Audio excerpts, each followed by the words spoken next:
Good evening, everyone. Thanks for joining me. I'd like to call the Parks and Recreation Committee meeting for Tuesday, November 17th to order. Are there any disclosures of pecuniary interest and general nature thereof? Seeing none, could I have a motion to approve the meeting agenda, please? Moved by Councillor Abdallah, seconded by Councillor Reevy. All in favor? Approved. I need a motion to approve the Parks and Recreation Committee meeting for October 20th. Are there any errors or omissions? Could I have a motion to approve?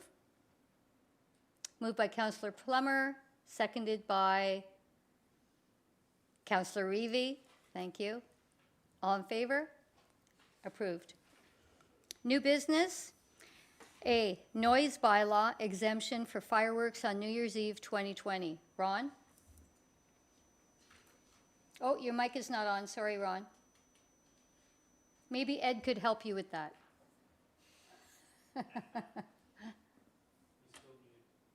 Oh. Okay, it looks good. No?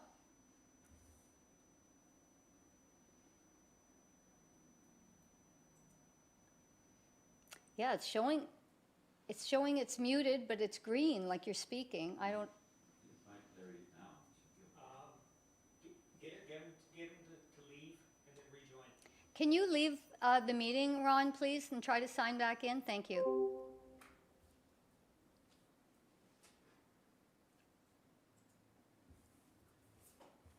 It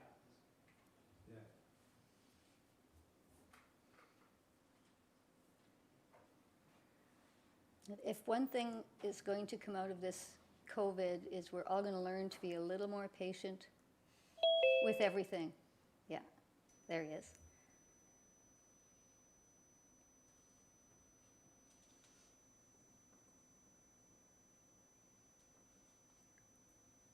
We can't see you, Ron, so I can't tell if you are talking or not. Oh, he left again, I think. Might be having some connectivity issues. Yeah.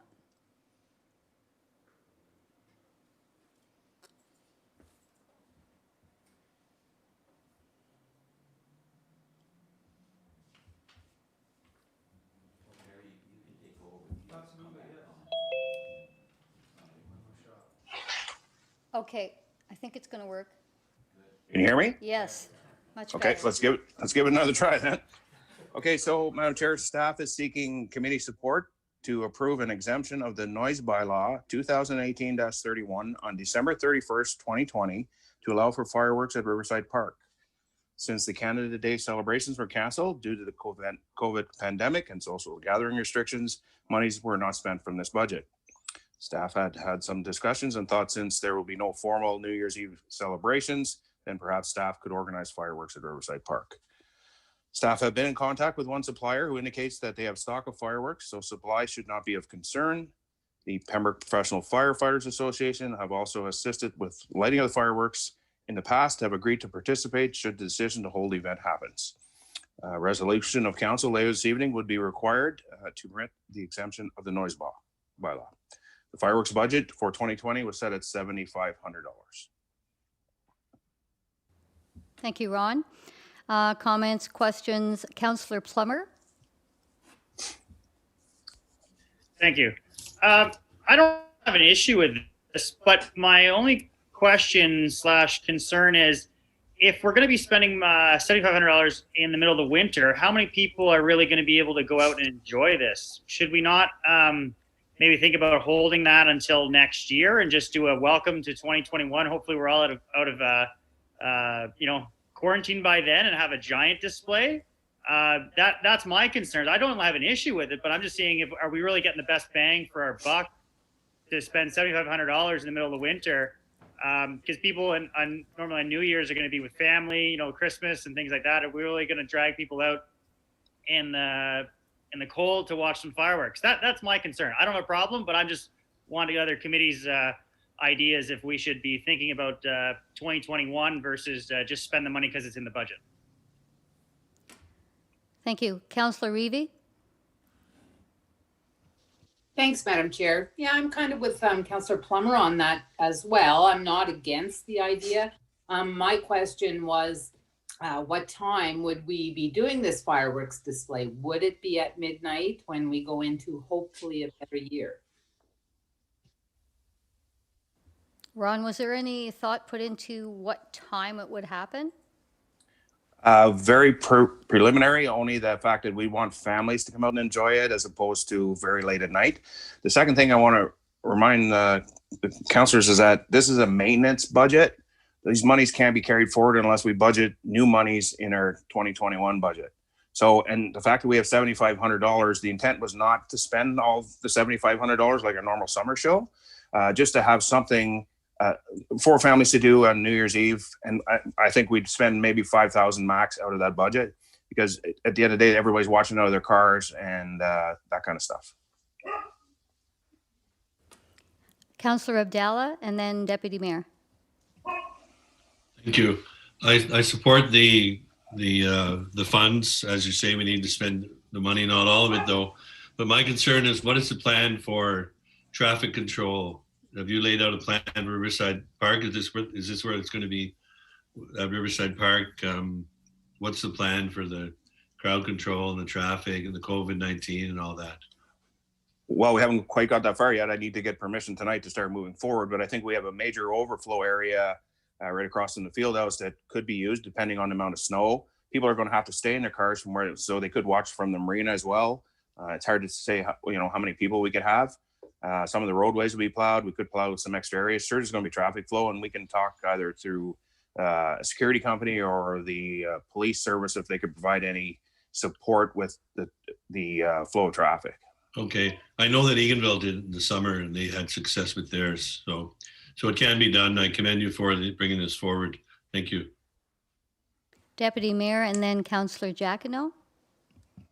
Thank you, Madam Chair. Similar to, I think, what committee is expressing this evening, I guess my concern with this one, whether it's $5,000 or $7,500, it's taxpayers' money.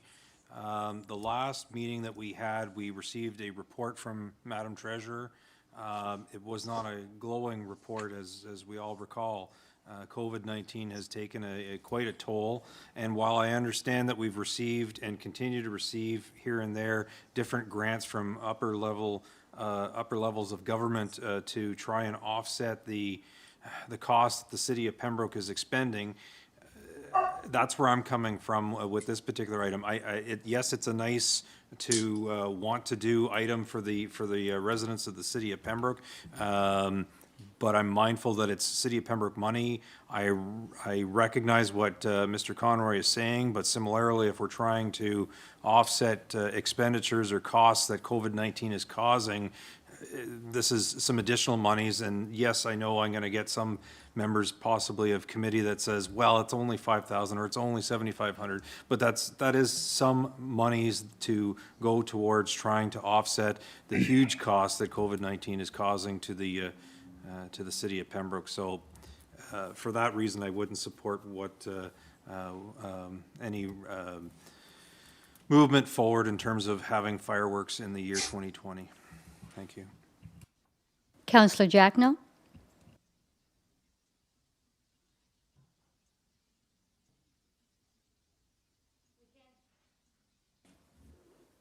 We can't hear you, Ed. Can you hear me now? Yep. Thank you, Madam Chair. I'm really not in favor of having it on New Year's. Not that we don't want to celebrate, but I think because of the way that things are going with COVID at this present time, and as the Deputy Mayor said, spending money just to spend it because it's in the budget may not be the proper way to go. I truly believe that when we come into the new year and the talk of the vaccines are being made available, that there be more room for greater celebration in the summer at that particular time. And during our budget deliberations, perhaps we could look at maybe increasing that budget for fireworks because of what has happened in the past. We've not had the opportunity to do it. That is my opinion. I think we should keep it for the new year. Thank you. Thank you. My comment from the chair would be, at first, I thought, it might be a great way to take people's mind off the current situation. However, when I thought about it, it would probably have to be earlier in the evening, as soon as it was dark. And I would not want to take a chance that it would promote people gathering, not in vehicles. So, you may end up getting, 12 or 15 people showing up for the fireworks that shouldn't be together. And I would hate to see that happen, and then it wouldn't be a good situation.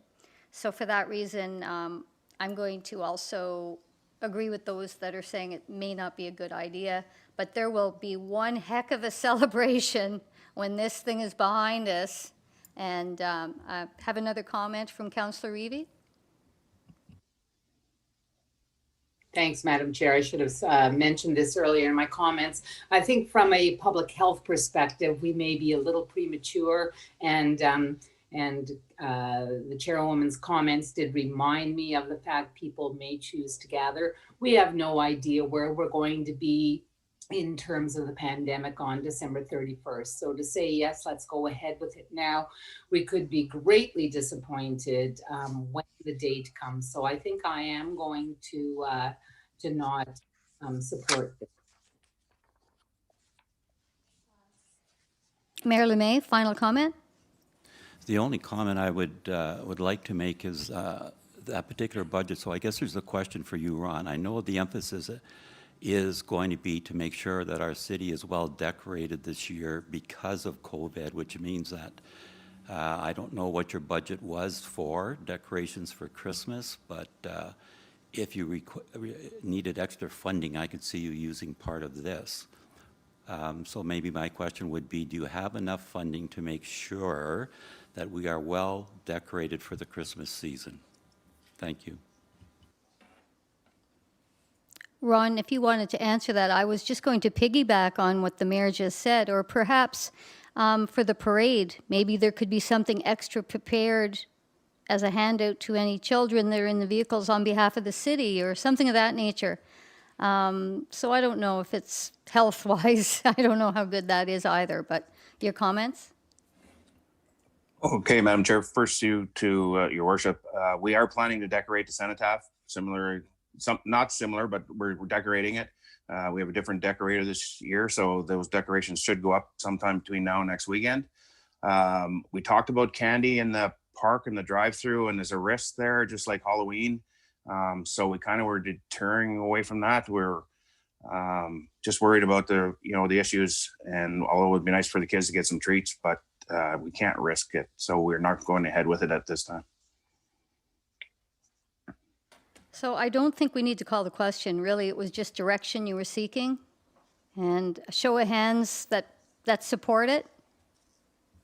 So yeah, so it will not be going ahead. Thank you. Next item, PBIA sign responsibility at Shamrock Park. Ron? Okay, Madam Chair, this is just an information item. At the monthly meeting of committee on October 20th, staff was asked to report back after speaking with the PBIA regarding responsibility of vandalism or graffiti on the sign should this occur at Shamrock Park. The PBIA has assured staff they will be fully responsible for any vandalism or graffiti. The sign has been erected, and the PBIA will be arranging for interactive seasonal signage shortly. Comments, questions? Seeing none? Okay, I guess that's good. Is there anyone else who has any matters to come forward at this meeting? No. Okay, I would entertain a motion to adjourn. Councillor Abdallah, seconded by Councillor Jackno. All in favor? This meeting is adjourned. Thank you.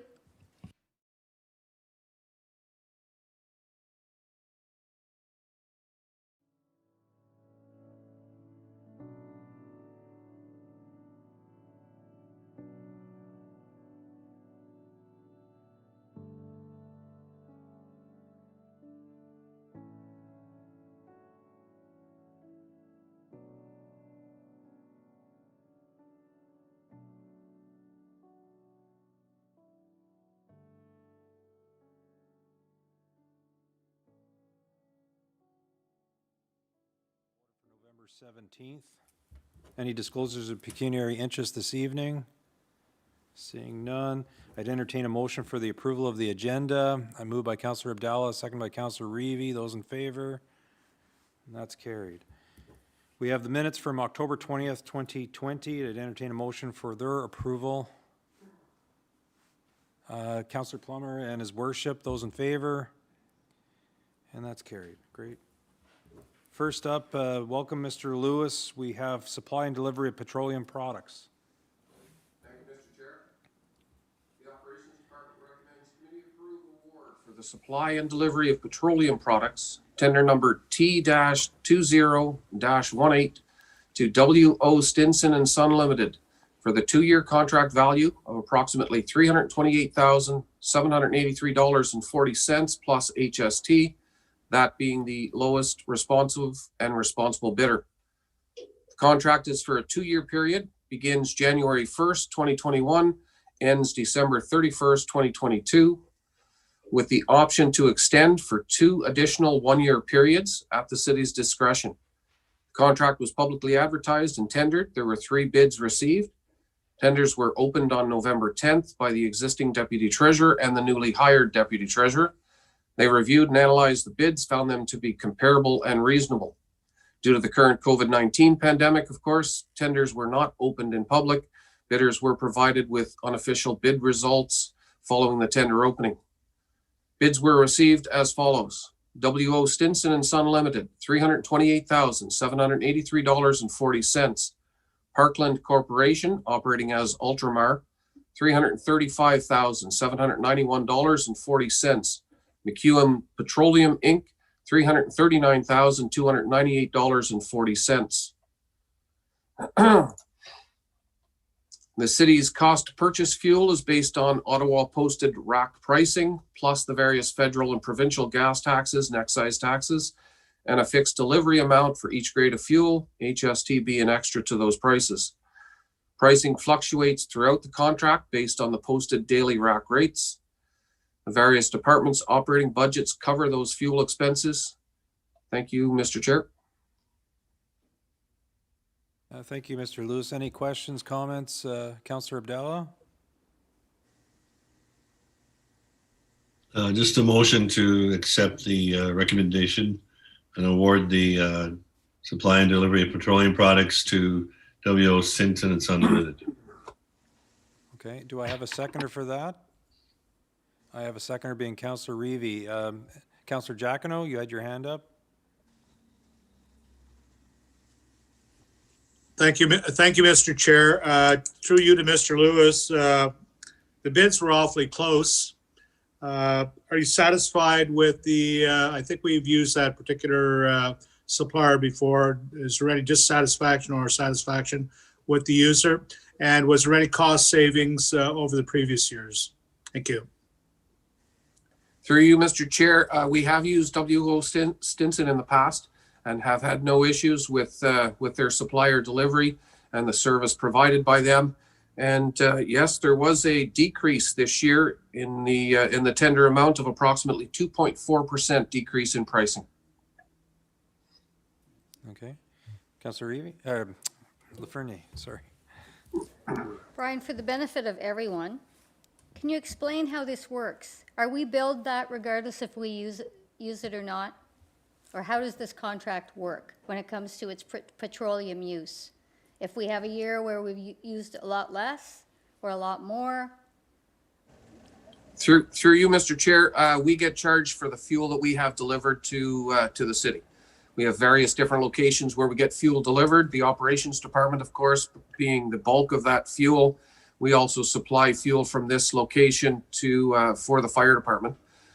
We get fuel delivered to the marina and obviously to our generators in various different locations. And we only pay for the fuel that we have delivered. And we order fuel as required. We try and watch the market as best we can, but mainly we watch our fuel tanks and we fuel them when we need to. So this number is based on last year's usage at this year's prices that they can give us, basically? Through you, Mr. Chair, that's correct. This is Okay. based on a history of fuel usage and what we believe will be happening in the next 2 years. Now, further question, the option to extend this for an additional 2 one-year periods, when does that option open? Do we have to make our minds up now or at the end of this 2-year period? Through you, Mr. Chair, no, we normally do that coming around to the end of the contract. So within the last couple months of the contract, we'll start that discussion as to whether or not we want to continue for another year. And then at the end of that extended year, we'd have that same discussion again. And it's based on service that we've got during the period, and we have that discussion here internally. Thank you. Okay, any other questions or comments? Seeing none, those in favor? And that's carried. Okay, next, Mr. Lewis's request for a 1-year extension of deadlines in respect to the asset management plan. Thank you, Mr. Chair. The Operations Department recommends that committee supports MFOA's letter to the Ministry of Infrastructure requesting a 1-year extension of deadlines in Ontario Regulation 588/17 Asset Management Planning for Municipal Infrastructure under the Infrastructure for Jobs and Prosperity Act 2015. The Municipal Finance Officers Association of Ontario, MFOA, has submitted a letter to the Ministry of Infrastructure requesting a 1-year extension of deadlines in Ontario Regulation 58/17. This stems from the significant impact of COVID-19 pandemic on municipal capacity as well as municipal finances. Ontario has regulated municipal asset management through Ontario Regulation 58/17 and mandates that every municipality shall prepare an asset management plan for core municipal infrastructure assets by July 1st of 2021 and for all other municipal infrastructure assets by July 1st of 2023. The MFOA's letter acknowledges that revenue losses and the reevaluation of capital planning must have affected or may have, may have affected the asset management planning process. The City of Pembroke had to significantly reorganize the 2020 capital plan due to the impacts of the pandemic. Excuse me. The city also faces the challenges in meeting the deadlines due to staff and consultants working from home on a very data-rich process to develop an organized functioning asset management plan.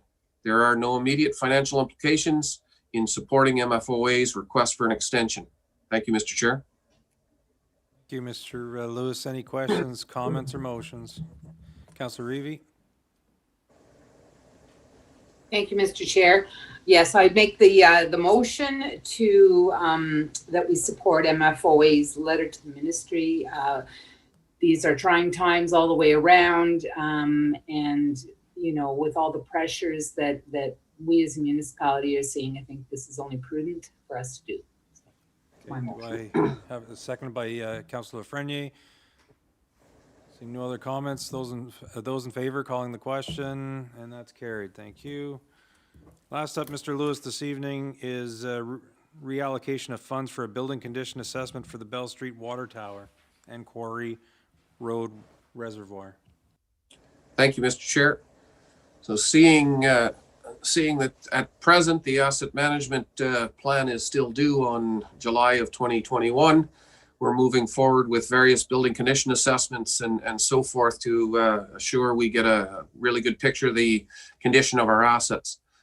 So the Operations Department recommends committee approve the reallocation of surplus funds from the former water tower repairs project and the water purification plant building condition assessment to the building condition assessments for the Bell Street Water Tower and the Quarry Road Water Reservoir. So as mentioned in the previous report, under Ontario Regulation 58/17, the city is required to have detailed assessments of our core assets that include water distribution and water treatment, and that needs to be done for the July 2021 asset management plan. The budget for the building condition assessments for the water tower and the reservoir is about $35,000.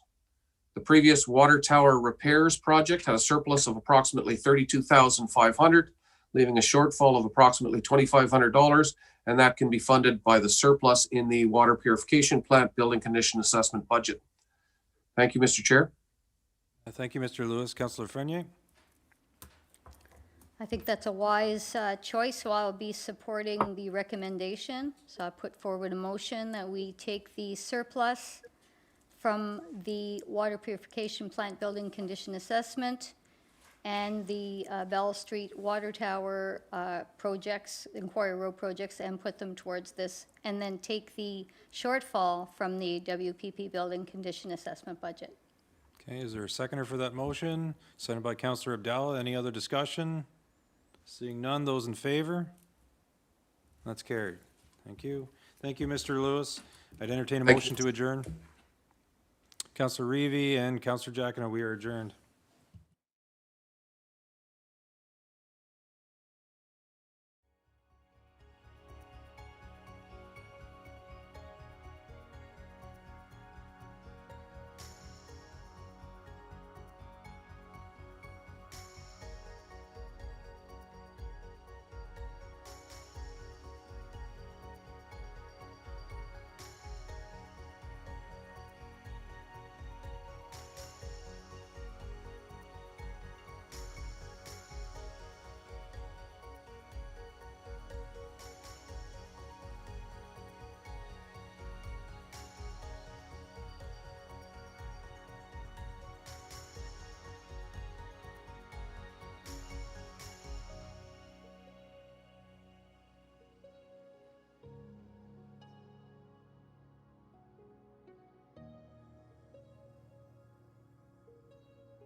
Good evening, everyone. I'd like to call this council meeting of Tuesday, November 17th, 2020 to order.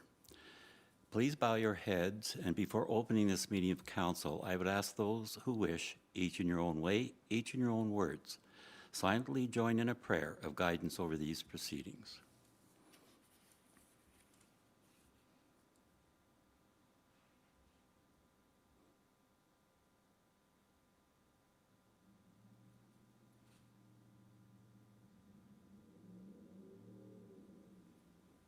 Thank you. Is there any disclosure of pecuniary interest and general nature thereof? None.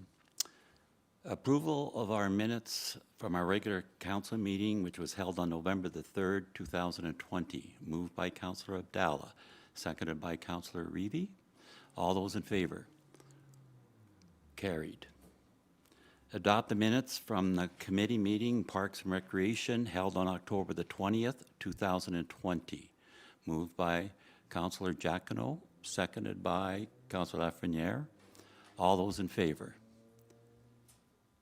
Carried. The Operations Committee meeting held on October the 20th, 2020. Moved by Councillor Plummer, seconded by Councillor Reevy. All those in favor? Carried.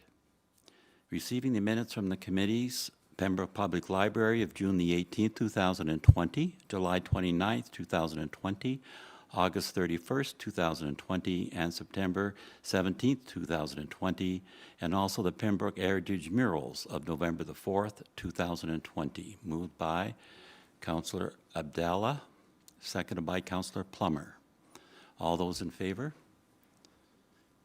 Carried.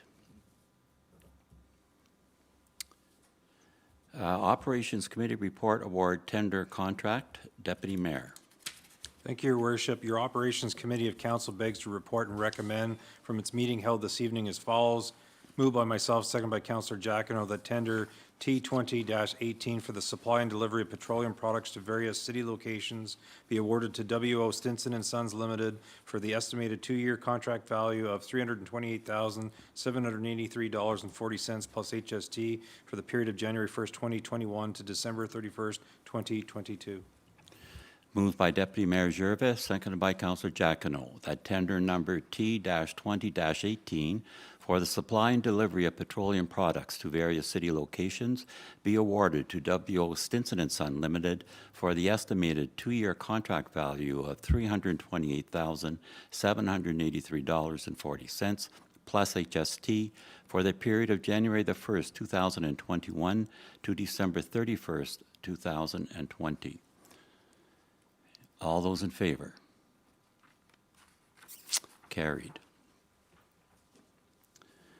Fireworks bylaw, Councillor Lafreniere. Moved by myself, seconded by Councillor Andrew Plummer. Moved by myself, seconded by Councillor Andrew Plummer, that bylaw 2020-75, a bylaw to regulate fireworks in the city of Pembroke, be adopted and passed. And further, that the said bylaw be signed by the mayor and clerk and sealed with the seal of the corporation. Moved by Councillor Lafreniere, seconded by Councillor Plummer, that bylaw 2020-75, a bylaw to regulate fireworks in the city of Pembroke, be adopted and passed. And further, that the said bylaw be signed by the mayor and clerk and sealed with the seal of the corporation. Any comments, Councillor Lafreniere? This was discussed at the last meeting. The fire department was here to give us a report. Okay, thank Thank you. All those in favor? Carried. Resolution 2020-21, Community Safety and Wellbeing Plan. Deputy Mayor. Thank you, Your Worship. Moved by myself, seconded by Councillor Reevy. Whereas the province of Ontario has enacted legislation which now forms part of the Police Services Act of Ontario, requiring all municipalities to develop a community safety and well-being plan and publish that completed plan on the internet. And whereas the legislation permits municipalities to work together to complete a joint community safety and well-being plan that focuses on emergency response, risk mitigation, prevention, and social development as the pillars of community safety and well-being plan. And whereas there have been discussions and a consensus has been reached between the municipalities of the City of Pembroke, Town of Petawawa, the Town of Laurentian Hills, the Town of Deep River, the Township of Laurentian Valley, the Township of Whitewater Region, the Township of Head Clara Mariah, the Township of North Lagona Wilberforce, and portions of the Township of Admiston Brumley to develop a joint community safety and well-being plan. And whereas the City of Pembroke has obtained a provincial grant and has hired a qualified coordinator to guide the municipalities through the plan development process. And whereas an advisory committee has been established with the broad representation from the participating municipalities, including municipal employees and members of respective councils, as well as representatives of local health unit, human and justice services. Now therefore be it resolved that the Council of the City of Corporation of the City of Pembroke formally agrees to participate in the development of a joint community safety and well-being plan guided by the advisory committee, which will develop and present a joint plan for the review and ultimate final approval by each participating council. Moved by Deputy Mayor Gervais, seconded by Councillor Reevy. Whereas the province of Ontario has enacted legislation which now forms part of the Police Services Act of Ontario, requiring all municipalities to develop a community safety and well-being plan and publish that completed plan on the internet. And whereas the legislation permits municipalities to work together to complete a joint community safety and well-being plan that focuses on emergency response, risk mitigation, prevention, and social development as the pillars of community safety and well-being planning. And whereas there have been discussions and a consensus has been reached between the municipalities of the City of Pembroke, the Town of Petawawa, the Town of Laurentian Hills, the Town of Deep River, the Township of Laurentian Valley, the Township of Whitewater Region, the Township of Head Clara and Mariah, the Township of North Algoma Wilberforce, and portions of the Township of Admiston Bromley to develop a joint community safety and well-being plan. And whereas the City of Pembroke has obtained a provincial grant and hired a qualified coordinator to guide the municipalities through the plan development process. And whereas an advisory committee has been established with broad representation from the participating municipalities, including municipal employees and members of the respective councils, as well as representatives of local health, human, and justice services. Now therefore be it resolved that the Council of the Corporation of the City of Pembroke formally agrees to participate in the development of a joint community safety and well-being plan guided by the advisory committee, which will develop and present a joint plan for the review and ultimate final approval of each participating council. Any comments, Deputy Mayor?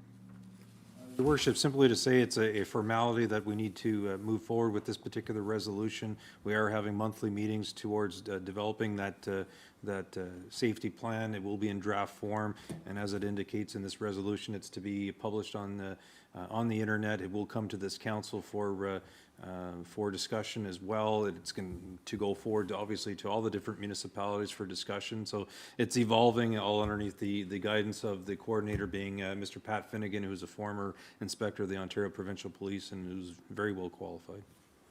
Thank you. All those in favor? Carried. Resolution 2020-023, Councillor Giacono. Thank you, Your Worship, members of council.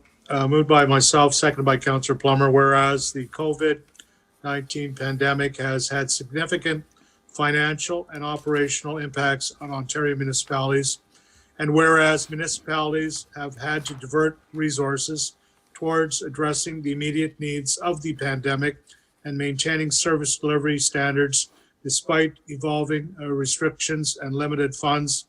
And whereas the Government of Ontario has delayed timelines with respect to several pieces of legislation, and whereas the Government of Ontario has regulated municipal asset management through Ontario Regulation 588-17, Asset Management Planning for Municipal Infrastructure under the Infrastructure for Jobs and Prosperity Act 2015, and whereas Ontario Regulation 588-17 mandates that every municipality shall prepare an asset management plan in respect of its core municipal infrastructure assets by July 1st, 2021, and in respect of all of its other municipal infrastructure assets by July 1st, 2023. And whereas the key components of an asset management plan as required by the regulation are infrastructure asset inventory, as well as levels of service, life cycle management, and financial strategy. And whereas there is a concern amongst municipal finance officers, the associations of Ontario MFOA members, and their municipalities that current capacity challenges, redeployment of staff, and lack of available resources will result in limitations for purposeful asset management planning.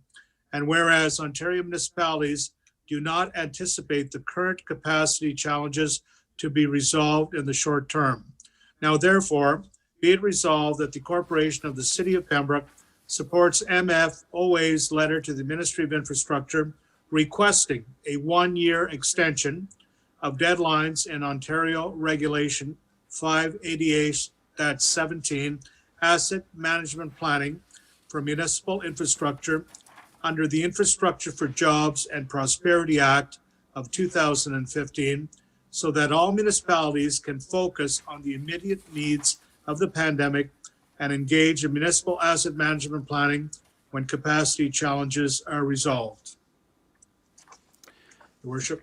Moved by Councillor Giacono, seconded by Councillor Lafreniere. Whereas the COVID-19 pandemic has had significant financial and operational impacts on Ontario municipalities, and whereas municipalities have had to divert resources towards addressing the immediate needs of the pandemic and maintaining service delivery standards despite evolving restrictions and limited funds.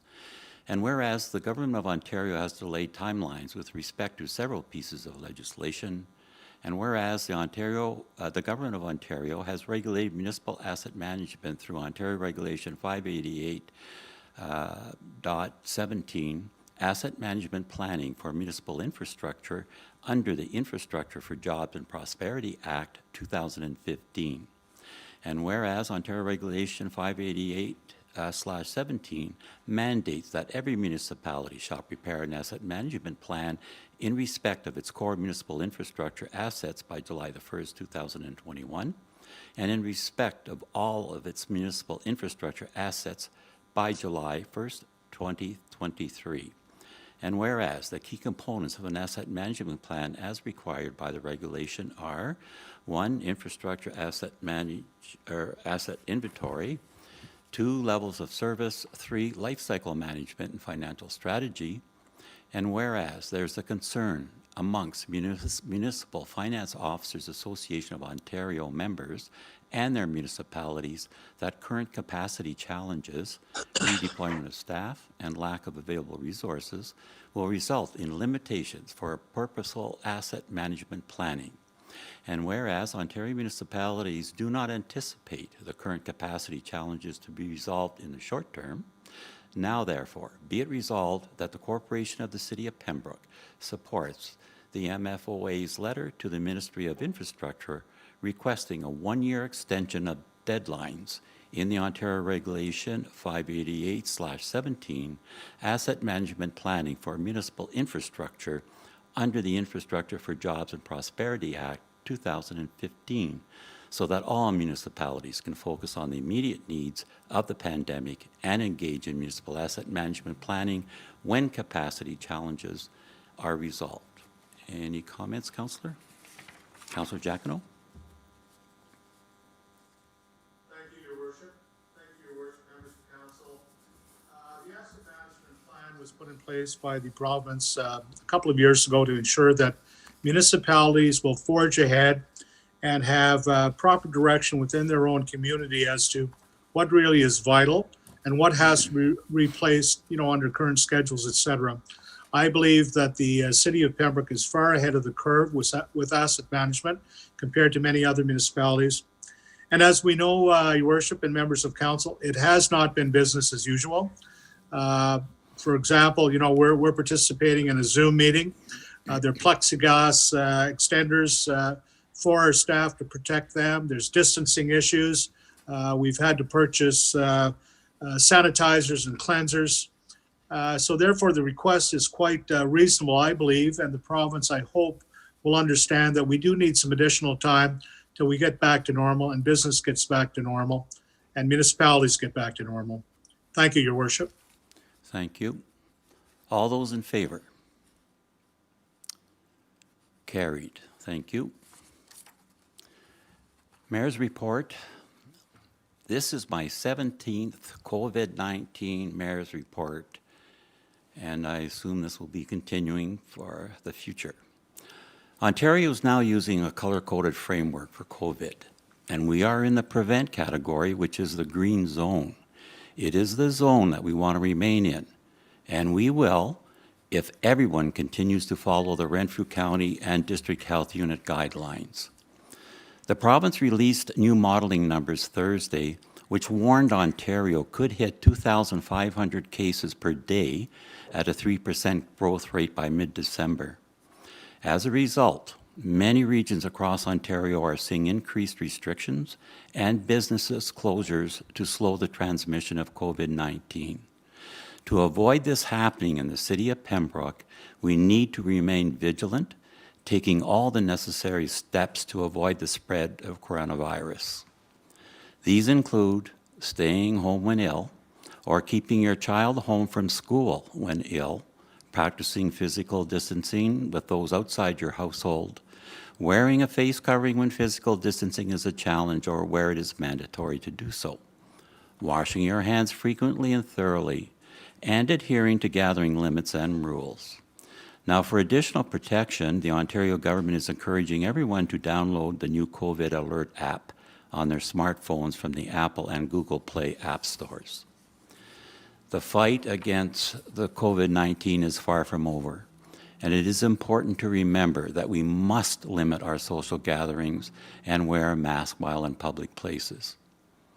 With the Christmas season approaching, I'd like to encourage all of Pembroke's residents to shop locally and to continue supporting our business community, whether it is in person or online. Supporting our local business owners is critical for Pembroke's continued economic growth and success. In conclusion, I'd like to thank all of Pembroke's citizens for continuing to do what is required to keep our community safe during these challenging times. The threat of a COVID-19 outbreak in Pembroke is very real, always present, and the fight against the virus is far from over. This year, it is critically important to get a flu shot. Follow public health guidelines, wear a mask, wash your hands, and maintain physical distancing. Take care, everyone, and be well. Are there any notices of motions? Councillor updates. Councillor Plummer? Thank you, Worship. Just a quick update from the Airport Commission. We have successfully signed a lease with D&D for the large hangar. It commenced on the 15th of November, so it's a 2-year term right now with 3 one-year extensions, just to let D&D get organized with their COVID policy, and hopefully we have a future long-term agreement, so multiple year leases in the future. But just some good news from the airport. We do have the full hangar, the big hangar leased. Our new hangar is up and it's full of planes, and maybe in the future there'll be another hangar coming up. So things are looking up for the airport. Well, that's great news, Councillor Plummer. Councillor Giacono.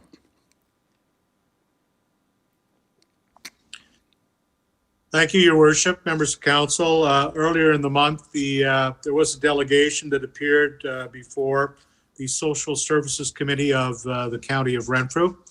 Appearing on behalf of the grind were Dave Studham, who was the spokesman, Jerry Novak, and Deacon Adrian Cleaver. Deacon Adrian Chapu. And they made a presentation as to some of the intricacies of running that organization, how their volunteer base is slowly and surely burning out due to their commitment. And they wanted the county to understand that this is not just a basic problem that exists within the city of Pembroke. It is coming from all across portions of Renfrew County, and Pembroke as the catch basin seems to be bearing the brunt of that.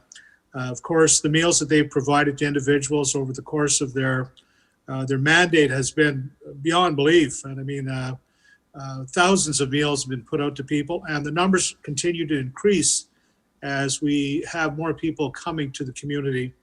I believe that we have a very good relationship with the County of Renfrew, and based on the information that was provided to the Social Service Committee, that additional information will be forwarded to the Committee of the Whole of Renfrew County by the key core executives from the grind for further considerations. Thank you, Your Worship. Thank you. Councillor Reevy. Thank you, Your Worship. Just a few items of interest coming from Festival Hall.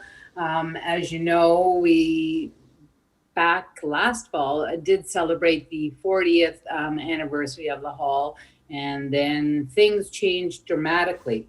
But things are moving on. Director Rick Wharton is being kept very busy. So at a consortium meeting not too long ago, there was discussion, and the consortium approved the purchase of a new press and gallery backdrop. That has arrived. Rick is going to be setting it up in the gallery. So what that'll do is it just gives a really nice backdrop for any of his press releases, interviews, all of that sort of thing. So that's something nice, good news to come out. As well, he's been working on new social media and TV announcements. He's just put out a lovely video that I would suggest people watch. Go to the Festival Hall website. And we are just waiting patiently now for details about a very important new fundraising campaign being called the Supporting Cast. So when those details are released, I'll be absolutely sure to bring this to your attention. So basically worldwide, many live performing venues are closing permanently.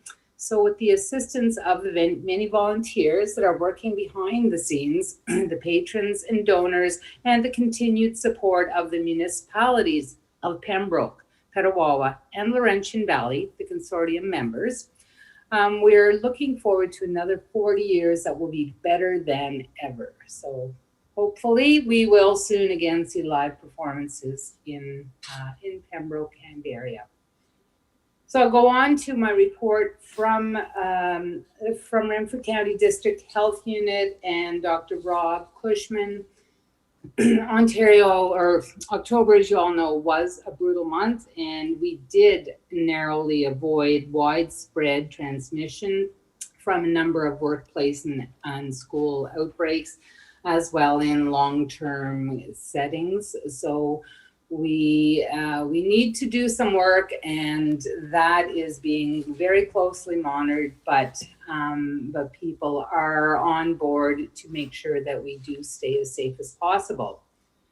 As you know, we're all seeing the full effect of wave 2 of COVID, which is worse than the first wave, both worldwide and in our province. Ottawa's provincial hotspot, and locally, there were 46 new cases in October alone in RCDH. We're also sadly seeing a tragic repeat of outbreaks in long-term care across the country.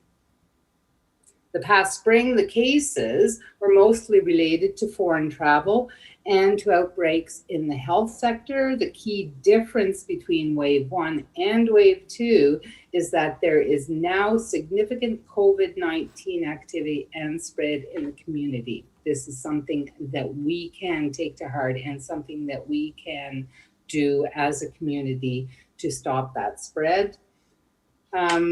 We don't want to get any more into the seniors' residence. That's where we would see great tragedy, and we don't want that.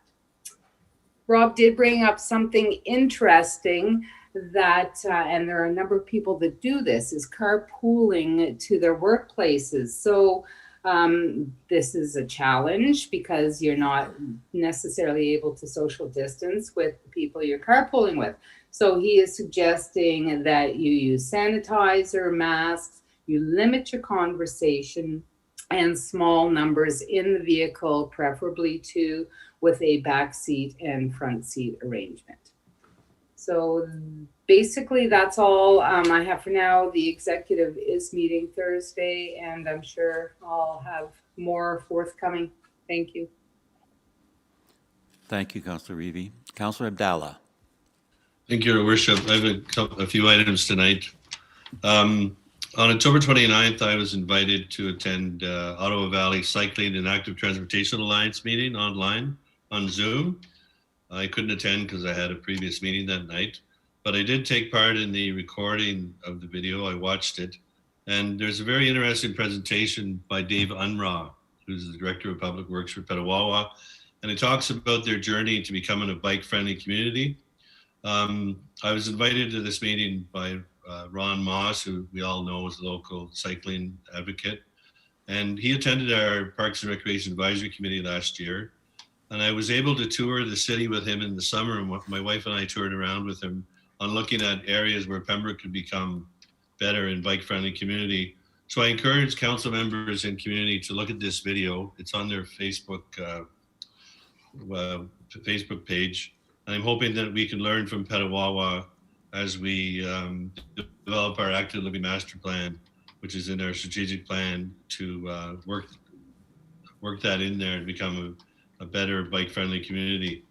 Community watch meeting online Zoom is on November 26th, next Thursday.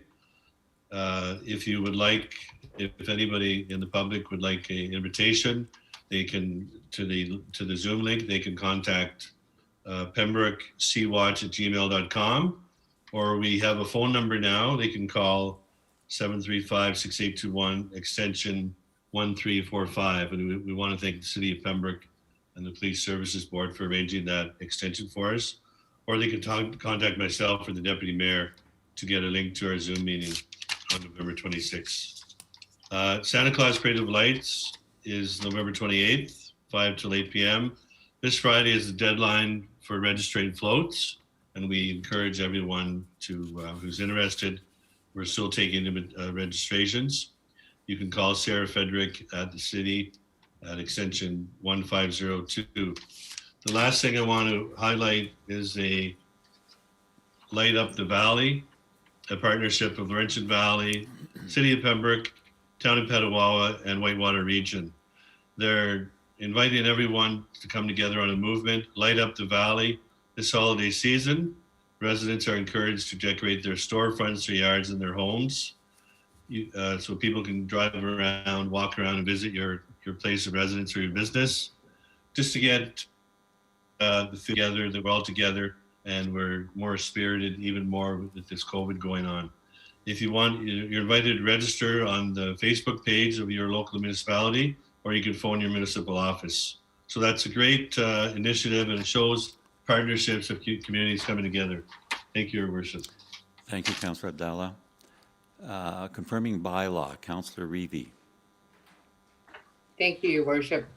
Moved by myself, seconded by Councillor Abdallah, that bylaw 22-2020 to confirm the proceedings of the regular meeting of council of November 17, 2020 be adopted and passed. And further, that the said bylaw be signed by the mayor and clerk and sealed with the seal of the corporation. Moved by Councillor Reevy, seconded by Councillor Abdallah, that bylaw 22-2020 to confirm the proceedings of the regular meeting of council of November 17, 2020 be adopted and passed. And further, that the said bylaw be signed by the mayor and clerk and sealed with the seal of the corporation. All those in favor? Carried. Could I have a motion to adjourn, please? Moved by Councillor Reevy, seconded by Councillor Plummer. All those in favor? We are now adjourned. Thank you very much.